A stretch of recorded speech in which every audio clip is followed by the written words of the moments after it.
Hello and welcome to the Deathcast. I'm your host, best-selling author Ian Totten. I'd like to thank you for joining me as we prepare to take a look at another true crime case. This week we are staying north of the border in Canada. We're going to be looking at the life and crimes of Russell Williams. Before we get into the case proper, however, I have the normal show notes. If you would like to follow me on social media, just search for Ian Totten Author or The Deathcast. You can find me on most social media sites. If you would like to sign up for the show's mailing list, just go to CorpseCreekPublishing.com and click on the sign up button. While there, please consider making a donation to the show to help offset the costs of production. No amount is too small, and of course, no amount is too large. If you enjoy the show and want to let others know about it, there's a couple of ways you can do that. First and foremost, you can go to wherever it is you find your favorite podcasts, subscribe, and leave a 5-star review. And secondly, you can go to tinyurl.com/DC Patreon. For as little as $2 a month, you can get access to exclusive content as well as older episodes that are no longer in the show feed. And lastly, if you are interested in finding any of my novels, you can find them on most retail websites. Just search for Ian Totten, that's Totten. I've had a lot of people ask me which book out of the ones that I've written I would suggest. I'm going to throw it out there. I think it's the best thing I've ever done, and that is The Throwaway Girls of Olympia. It's my most reviewed novel. It has been seen on CBS television in Nevada, and I just think it is the best of the batch. Alright, now that all of that is out of the way, get yourself something to drink, find a nice comfy chair, kick back, relax. I've got my coffee, I've got my cigarettes. Let's go into the crypt. Before we begin, I'm just going to put it out there, I'm using a lot of different sources from Canada. As I stated in the last 2 episodes concerning the Anthill Kids, it's very difficult to get access to court records from Canada. So a lot of what I'm going to be covering here is coming from newspaper articles and online archives concerning Russell Williams. Our story really begins in 2007 in the village of Tweed, which is in Ontario, roughly 33 miles from Trenton, Ontario. Trenton, Ontario is the site of a major military installation, the Trenton Canadian Forces Base, which is about 103 miles east of Toronto. So to give you an idea of this area we're talking about, it's not very populated. The area of Trenton is actually an unincorporated community, with the airbase serving really as the main hub of activity.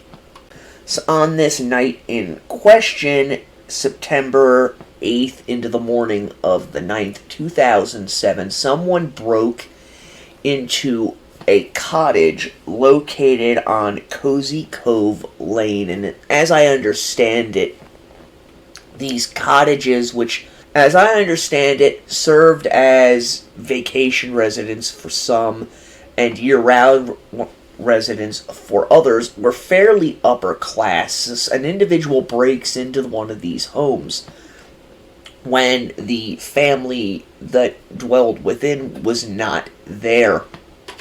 And when the family returns to the house later, they discover that someone had broken in, but more than that, someone had taken intimate items from one of the young girls who lived in the house. I'm talking about bras and panties, that type of stuff.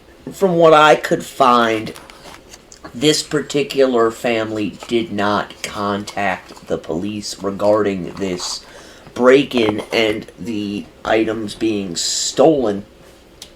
And over the next couple of months, other families were burgled in a similar fashion.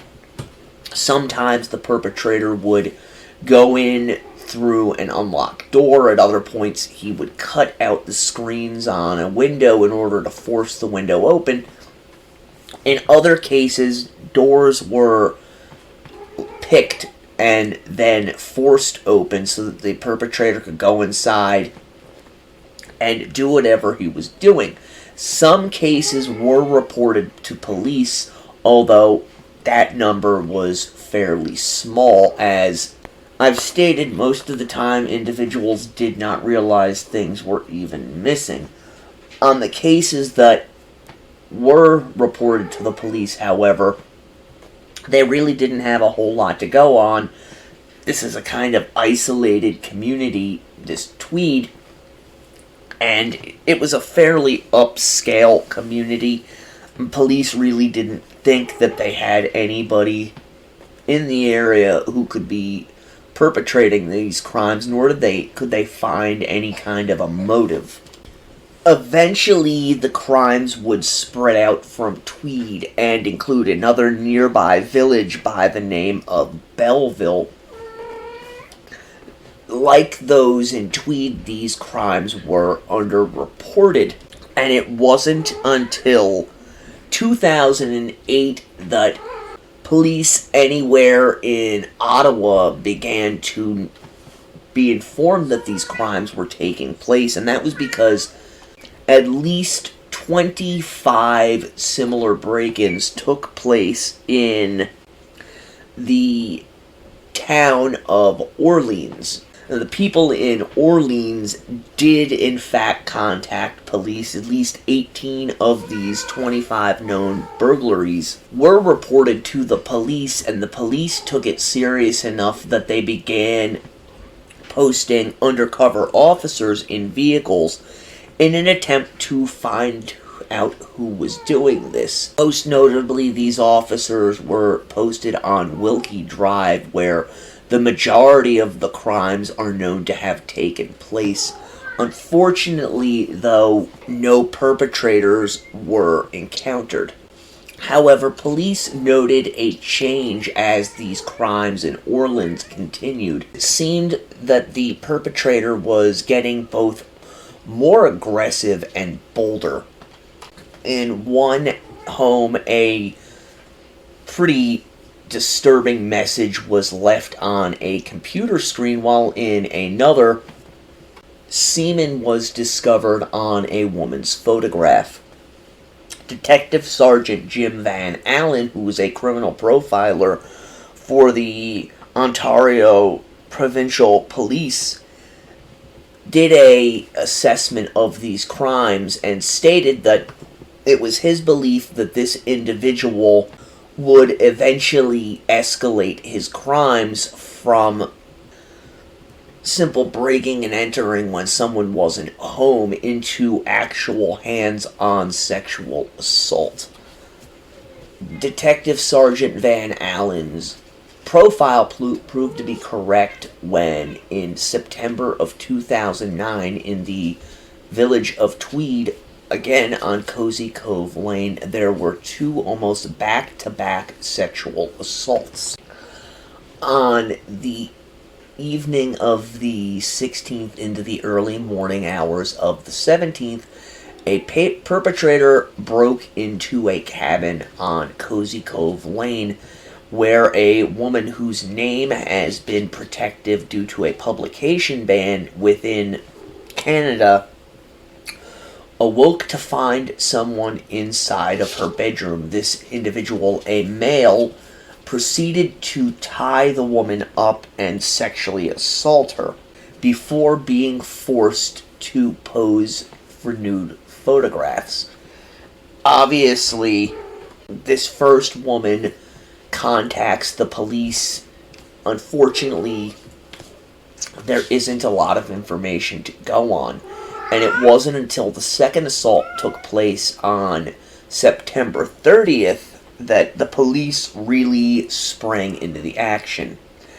On the 30th, Laura Massacote was awoken in her bedroom by a male perpetrator who proceeded to carry out a very similar type of assault.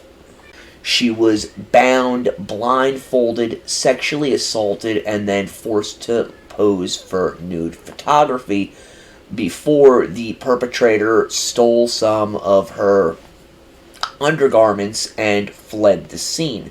Now, when this attack happened and Lori contacted the police decided to go forward and let the public know that, hey, we've had 2 sexual assaults in the course of 2 weeks.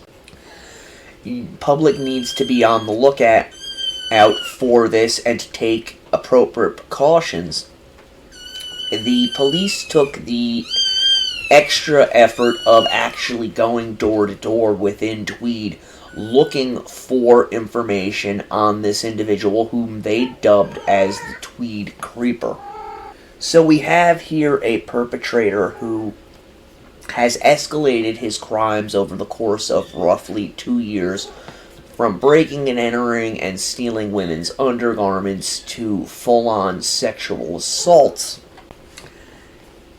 At some point, this individual breaks into a home at 252 Raglan Street, Brighton, parking not far from the home in a wooded area, and breaking into the basement through a window.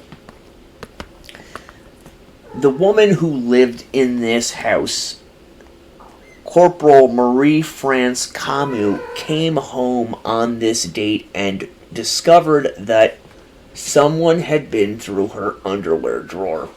Initially, she suspected her boyfriend of doing this, although the boyfriend vehemently denied having gone into the house and messed with her underwear. So on November 25th of 2009, just about roughly 2 months after these sexual assaults in Tweed, Corporal Camus comes home and is going about her nightly routine, unaware that the perpetrator who had broken in not long beforehand was in fact inside her basement, hiding near the furnace. The perpetrator was waiting for the woman to go to bed. Unfortunately, she did not. In fact, she went in search of one of her cats, who was in the basement staring at this individual who shouldn't have been there. And it's at this point that our perpetrator escalates his crimes from sexual assaults to something more. You have to imagine that this young woman sees this person in her basement wearing a mask, freaks out, and a fight ensues, at which time Camus is struck in the head multiple times with a hard object, which would later be found to have been a red flashlight. I'm going to read part of an article from the Durham Region newspaper written by Oshawa this week. The struggle moved across the basement towards a duffel bag. Corporal Camus fell backwards on the floor while she was being chased. The images presented in court show bloodstains on the floor. The pattern is consistent with blood-soaked hair, court was told. Footprints were also seen in blood. More images show Corporal Camus' injured wrists from the restraint Colonel Williams used during the crime. He restrained Corporal Camus with clothing tied to a jack post in the basement. A metal pin protruded from the jack post and left a mark on Corporal Camus. Colonel Williams took 2 images showing her bound to the post at 12:29 a.m. on November 25th with only a shawl covering her body. He placed a sheet over the closed blinds in her bedroom. He used kitchen knives to hold that sheet in place. He removed the night lights from the living room and spare bedroom, leaving them on the floor. Having taken these steps to ensure his safety, Colonel Williams returned to the basement area, said Crown Attorney Morrison. There's blood visible on the floor and walls in the evidence photos. There is also an obvious dent in the drywall at the base of the stairs, a sign of struggle, added Mr. Morrison. Corporal Camus ended up unconscious halfway up the staircase. Colonel Williams took 4 photos of the naked woman. The photos are taken at different angles. The duct tape he had used to cover her mouth and face area had been removed. Over the next 2 hours, he sexually assaulted and raped her. So that is from really what they was presented in court, but there was a lot more brutality to this crime. It's been said in various sources that the perpetrator, Williams, in fact, tortured Marie-France Camus, forcing her to live out his sexual fantasies and beating her whenever she resisted. More than that, though, he didn't just take photographs. He videotaped the majority of this assault for later gratification. And after having done all of this, Williams then wraps Camus' head in duct tape in order to asphyxiate her, before throwing a duvet cover over her body and leaving her in the bedroom. After this, he flees the house, most probably through the same area that he had come in through, that being the basement window, and escapes into the night. Eventually, police are asked to do a welfare check on this home, as Camus had not made contact with any of her friends and family, including her boyfriend, nor had she shown up for work. So eventually, the police go to this house, and they do a welfare check. They gain access to the home that Camus lived in, and they discover her body in the upstairs bedroom. By this point, over 30 hours had passed since she had been murdered. And word quickly spreads throughout the community that police found this young woman dead inside of her home. Obviously, friends and family are notified, as is her command. The base in Trenton, which was overseen by a Colonel Russell Williams. Williams sends his condolences to the family, and I'm sure they were happy to get such a thing from the commanding officer of this base, and then things go on as normal. It's not known if following Camus' murder, whether or not Williams went and did any of his extracurricular activities, as it were. It's highly doubtful that he did, as individuals such as this, who are sexually motivated, oftentimes need a cooling off period, and it's very likely that Williams falls into this category, especially when you see how quickly he escalated his crimes from sexual assaults to sexual assaults and murders. Again, there's really only a 2-month span in between the rapes and his first murder. The police immediately start canvassing the area, trying to find any evidence that they can in order to bring the perpetrator of this heinous crime to justice.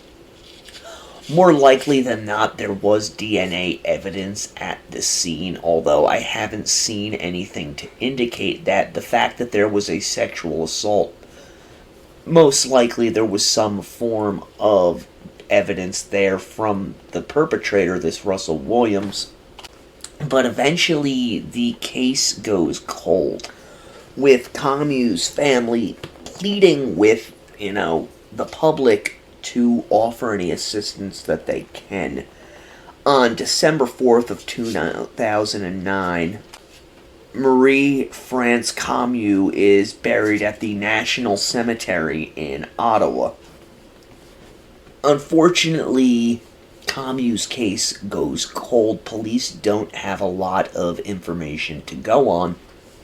And the killer, this Russell Williams, again, he's cooling off. He's kind of driving around doing his normal creeping activities, looking into windows, trying to find, his next victim. And that brings him back to the city of Belleville, which is near Lake Ontario, has a population of roughly 51,000 people. He finds a house near Ontario Highway 37. On January 27th, Williams is driving around and he notices a house, and inside of this house is a 27-year-old woman by the name of Jessica Elizabeth Lloyd. Lloyd is exercising on her treadmill, so Williams leaves and decides to come back later, which he does, breaking into her house and ensuring that the young woman lives alone before leaving. That night, which is now the 28th of January, Williams returns to Lloyd's home and parks in a field out behind her house. When Lloyd returns home, it's known that she texted a friend before going to bed, at which point Russell Williams breaks into her home and enters her bedroom. He wakes Lloyd up before bashing her in the head. He then proceeds to tie Jessica Lloyd up as she begs and pleads for her life and for him to leave her be. Williams is obviously not having any of it. He continues to beat the young woman as he proceeds to sexually assault her. It's known that around 2 a.m. he videotapes himself raping Lloyd. After this assault, which is estimated to have lasted for roughly 3 hours, Williams forces Lloyd from her home and leads her back to his truck, at which point he drives off into the night. So now the following day, friends and family of Jessica Lloyd haven't heard from her. She doesn't show up to work, and they become concerned. Again, they contact police asking for them to do a welfare check. Police are reluctant at first, but they press on the issue saying, look, this is really out of character for her to do this kind of thing. Would you please go and check on Jessica? And the police do, at which point they find evidence of the sexual assault in her bedroom and other evidence that the house has been broken into. The police noticed a couple of things while they were investigating the scene. That there were tire tracks, which seemed to be very unique, but also they found 2 sets of footprints outside of the home. One larger and another smaller set next to them, but they kept this information back from the public. On January 30th, the police release a statement asking for the public's help in finding out what has happened to Jessica Lloyd, with Deputy Chief Paul Vandegraff stating, "We're treating this suspiciously at this time and doing everything we possibly can from every angle here at the Belleville Police Service to return her home safely." While this statement is being given, the police are out in full force. They're combing the area around Highway 37 and Harmony Road looking for any evidence that might lead them to finding Jessica Lloyd. The next day, on January 31st, they escalate these efforts by launching helicopters to try and survey the area. It's more likely than not that by this point police knew that they were going to be looking for a body. Although, to the families and in the media, they're still trying to keep up a, hopeful outlook on things.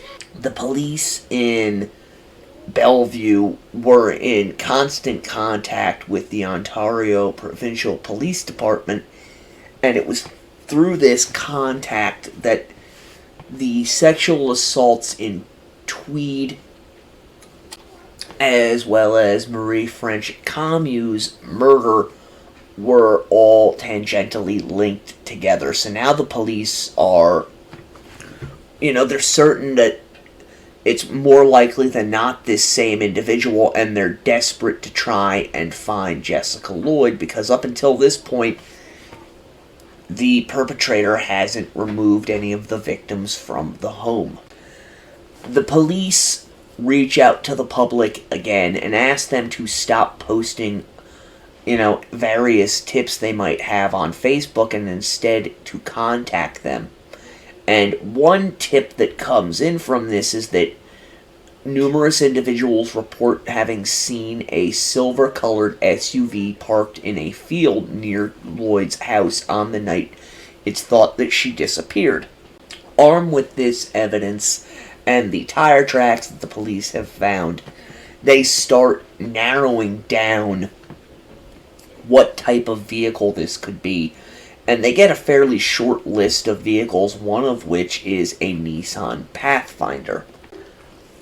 On February 4th, police set up roadside checkpoints along Highway 37 in an effort to try and, on the evening of February 4th, officers from the Ontario Provincial Police Department set up a road check, ostensibly looking for drunk drivers. This was along Highway 37.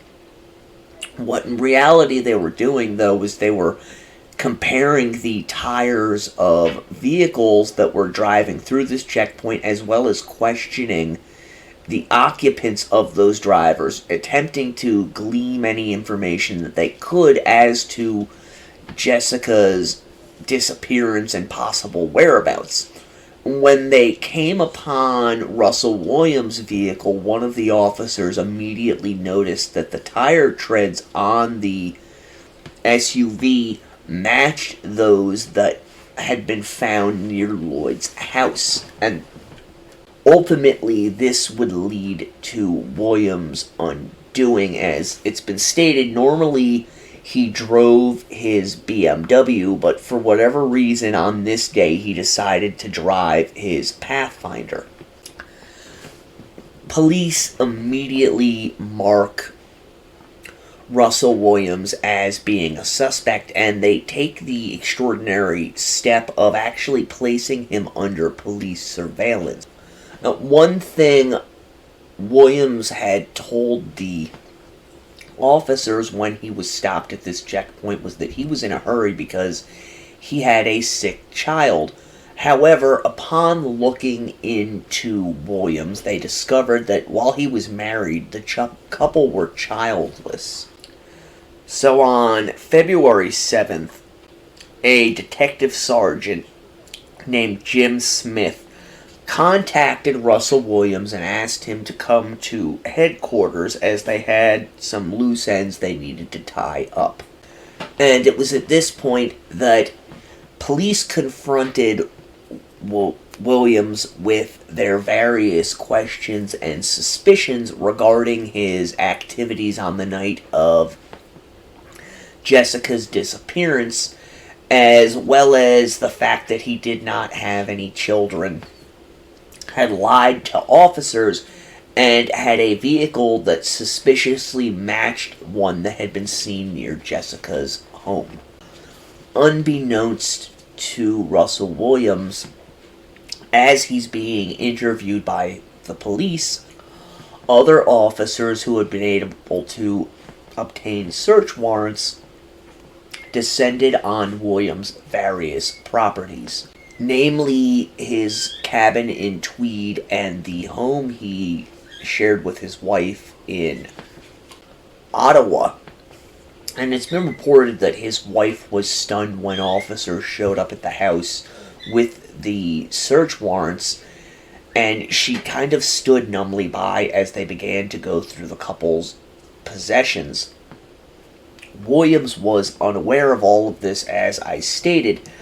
He was also unaware that every time this Officer Smith left the room during his questioning, he was actually going and getting updates about what was being found at Williams's homes.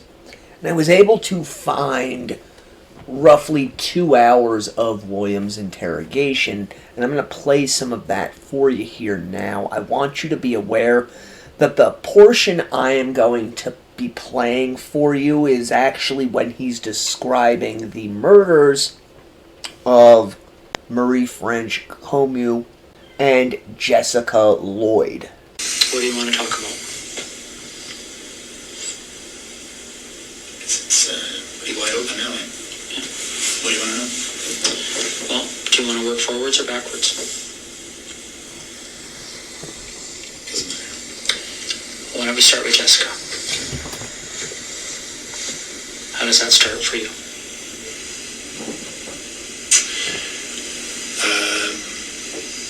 I saw her in her house on her treadmill. Wednesday night, I guess. And I noticed she wasn't there Thursday. So I got into the house to look around.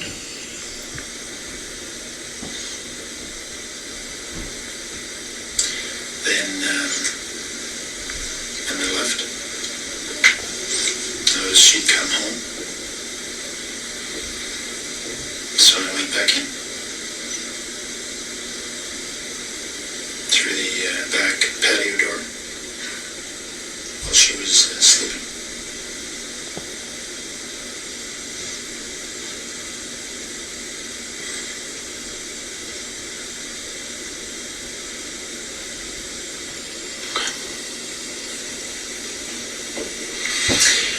So I woke her up.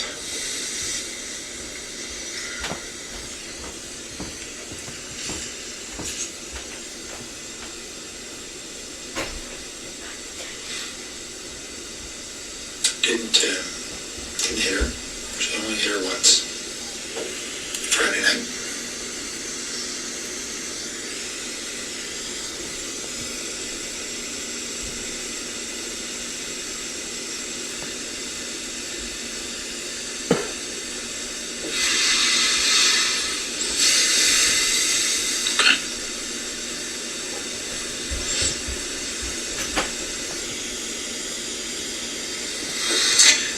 So I raped her in her house,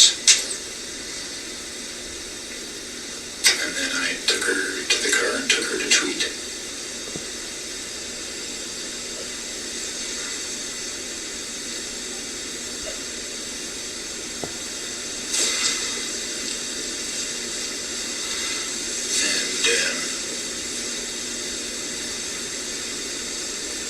And spent the day in Tweed.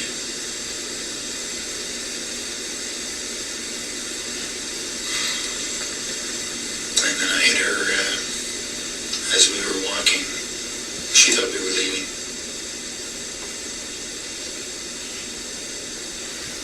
Hit her on the back of the head.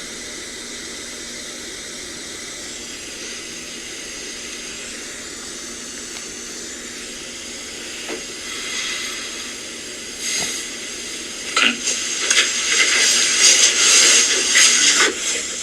Particular? What did they hit on the back of the head do?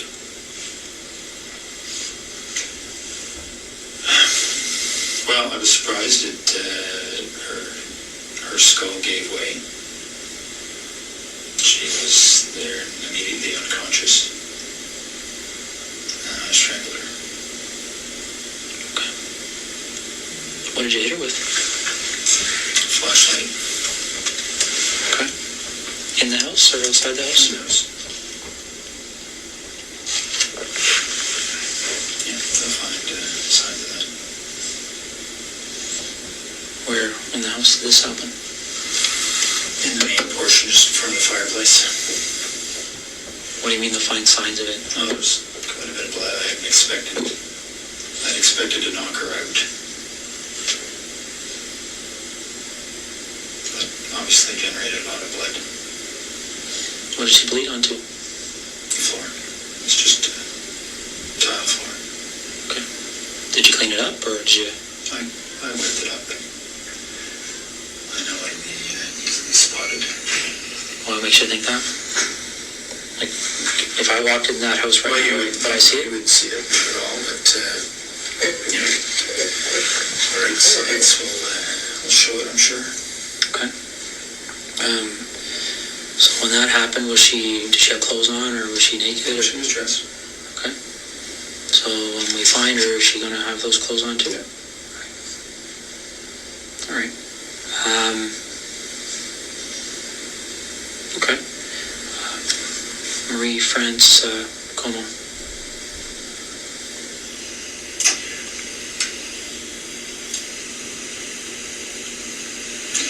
There was an open window in the basement of her house when she was away.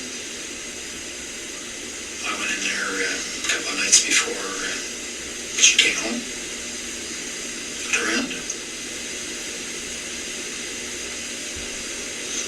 I went back in there late at night when she was at home. She was on the phone in her bedroom.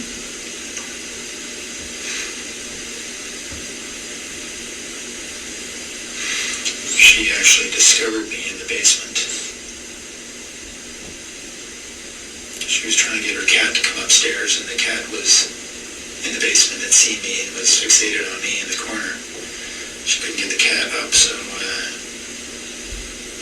she came downstairs to try and get the cat, and I'm not more sure why she came over to me. I guess the cat was staring at me, and she was wondering what the cat was staring at. The lights were on.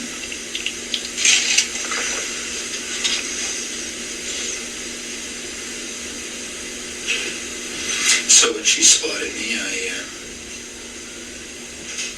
had the same flashlight. I subdued her. Tied her up. Brought her upstairs.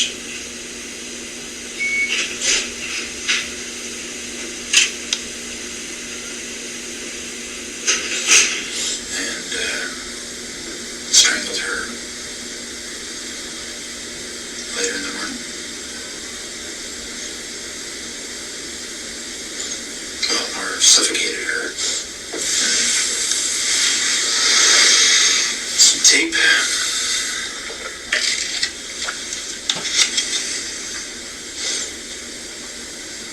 Left her there.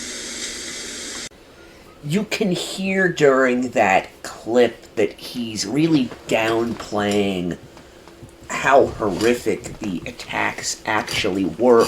And that's not unheard of for individuals like Russell Williams. They don't want to share the secrets of what actually took place, nor do they want to give up that information because it's extremely personal to them. In their minds, they kind of own these last moments of an individual's life, and to do that is to give away the power that they feel over their victims. But they're also trying to paint themselves in a more humanistic light than reality would dictate that they should be. It's an effort, to kind of downplay the severity of their crimes. So, who is Russell Williams? David Russell Williams, known to friends as Russ, was born March 7th, 1963 in Bromsgrove, England, to Christine Noni and Cedric David Williams. Cedric Williams was a metallurgist, and eventually he took his family and they emigrated to the Chalk River area of Ontario, where he got a job working at Chalk River Laboratories, which was a nuclear research laboratory. When Russell was 6 years old, his parents got divorced, and his mother eventually ended up remarrying a man by the name of Dr. Jerry Savka. Now, the Savka family were very close friends with the Williamses, and it's been said that the families prior to the divorce spent so much time together that young Russell kind of looked at Jerry almost as a father figure. When his mother, Noni, ended up marrying Jerry Savka, young Russell took the man's last name as his own. The family ended up relocating to Scarborough, Ontario, which is kind of a bedroom community to Toronto. Williams has been described as a well-mannered, quiet child who was extremely good at the piano, although he was completely out of his depth when it came to matters of the opposite sex. Beyond that, though, it seems as though Russell had a fairly idyllic childhood. You know, he's got a successful doctor for a stepfather, a father who is a scientist. He's got the paper route, all of that type of thing. In 1979, his stepfather and mother went to South Korea for a research project that Savka was overseeing, while young Russell was left behind as a boarding student. The Upper Canada College. It should be noted that the Upper Canada College is an extremely selective institution, and really they only go for the cream of the crop, which should give you some idea of Russell's level of intelligence, that he was even selected to partake in this school and to stay there full-time while his parents were overseas. During his final year at the boarding house, Russell was looked at so favorably, but he was actually selected as the prefect of the boarding house, which kind of means the head student in charge.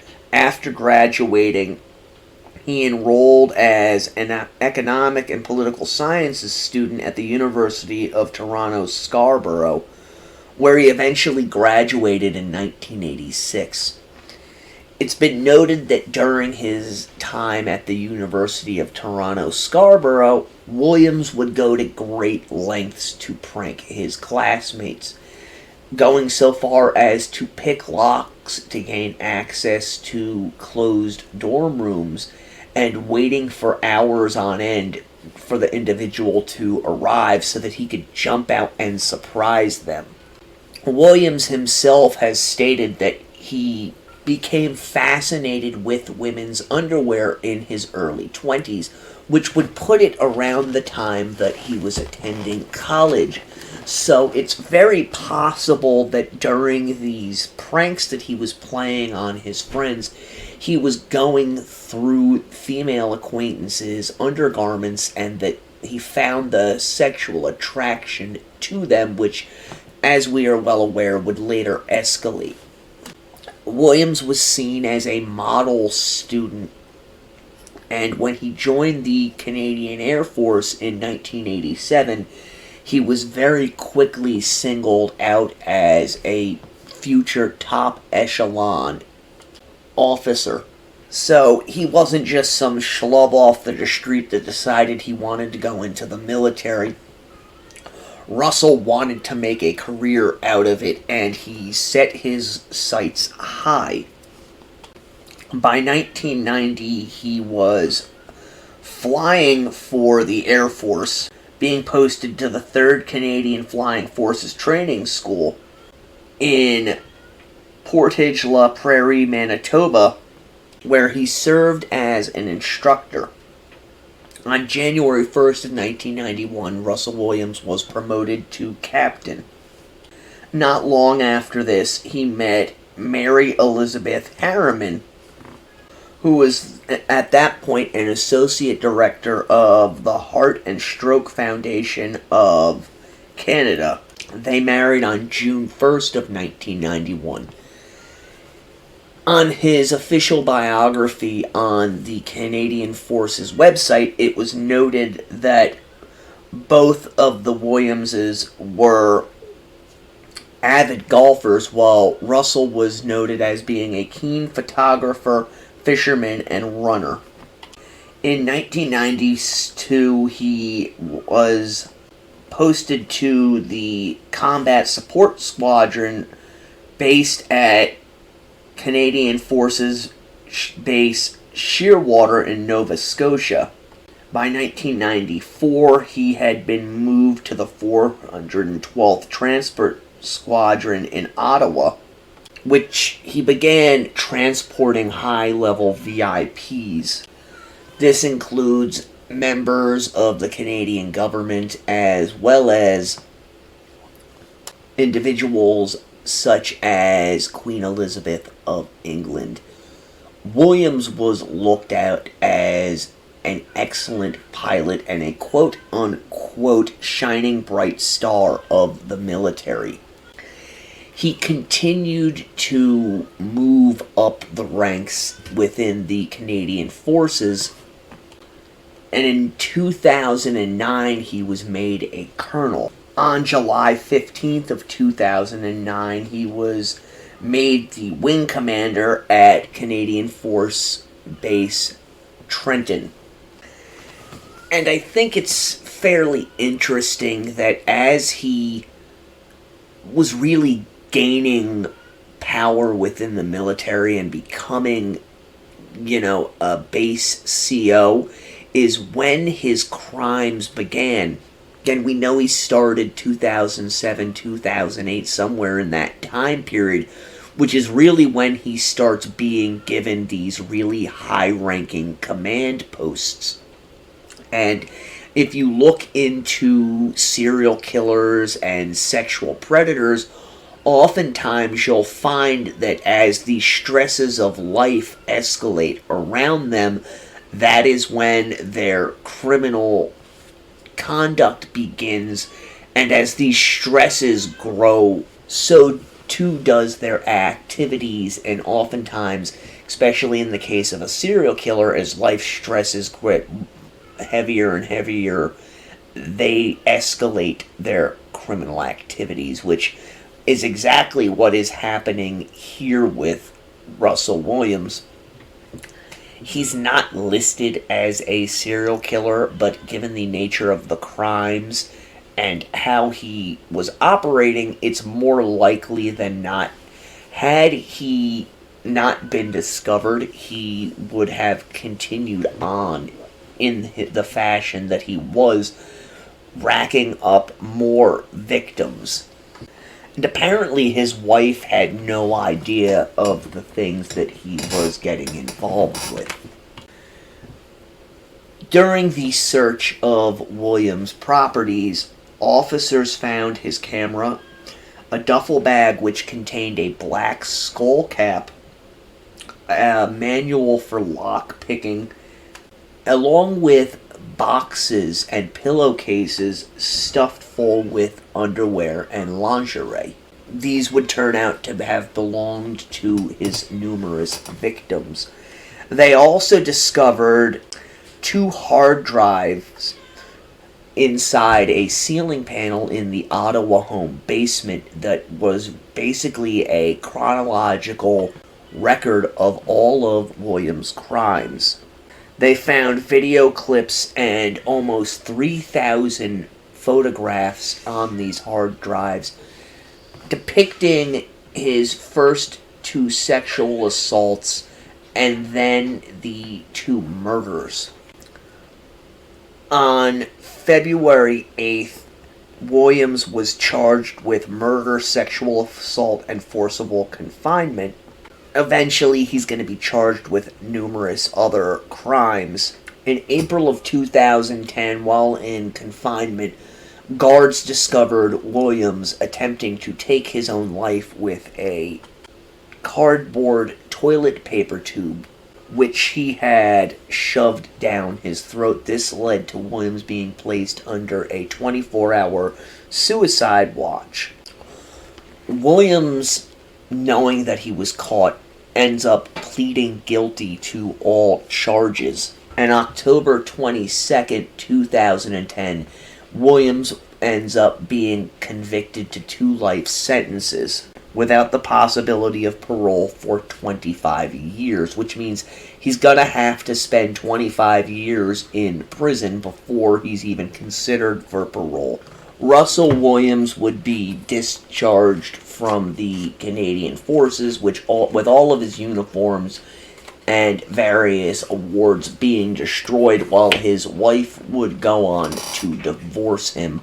Russell Williams and his wife would end up being sued by the 2 surviving victims of his sexual assaults, and in 2014 these lawsuits would be settled out of court for undisclosed sums, while Lori Miscotti would end up suing both of the Williamses as well as the Ontario Provincial Police Force. The OPP would end up settling out of court with her. Well, it appears that her lawsuit against the Williamses is still under review.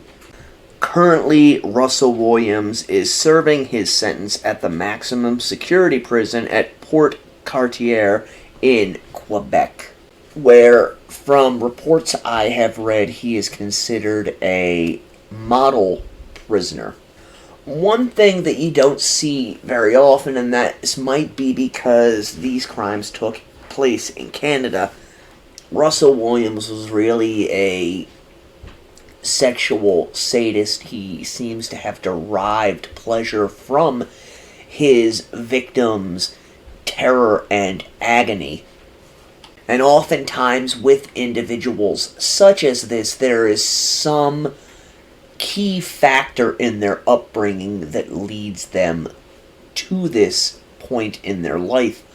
Unfortunately, it does not seem as though Williams had any of these factors going on with him, although based on his inability to speak with the fairer sex, I suspect that when he was in college and was pulling these pranks on friends, as I already stated, he discovered that he liked this level of control and secrecy, and that this fed into his sexual fantasies, which he probably carried with him for the next 25 years, give or take, until the stress of life became too much and he had to act upon them. It was the only way that he could think of to relieve the stress that he was dealing with. You have to remember that during this period of time, the war on terror was in full tilt still, and bodies were being shipped in from Afghanistan on an almost continuous basis. Couple that with all of the other responsibilities of a commanding officer. While it's horrific that he went this way, given his character and his nature, it's, if you'll excuse the term, understandable why he went the way that he did during that period of time. It doesn't appear as though prior to this, the stress from life had gotten to him, and it isn't until he's really high up within the chain of command within the Canadian Forces that it becomes too much and he has to seek that outside release. So there you have the story of Colonel Russell Williams. If you'd like to find out more about him, I'm going to suggest the book Camouflaged Killer by David A. Gibb. Again, if you enjoy the show, please consider leaving a 5-star review wherever it is that you find your favorite podcasts. Like and share the show on social media.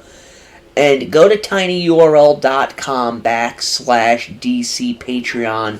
Become a patron of the show. I have other cases that I am working on which will be going up exclusively on that feed. Until next time, the Deathcast is a production of Corpse Creek Publishing. Stay morbid.